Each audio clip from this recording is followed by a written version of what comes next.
Hi guys, mag-try tayo ng stream and egg. Yung stream guys ay minarinate ko muna yan, tapos per-night ko, and then set aside.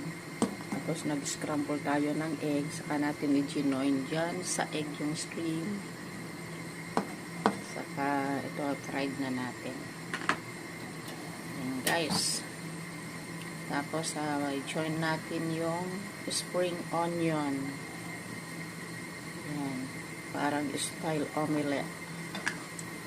Ganyan siya guys. Saka natin baligtarin.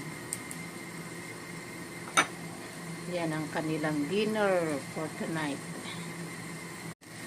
So guys, done ng aking stream omelette.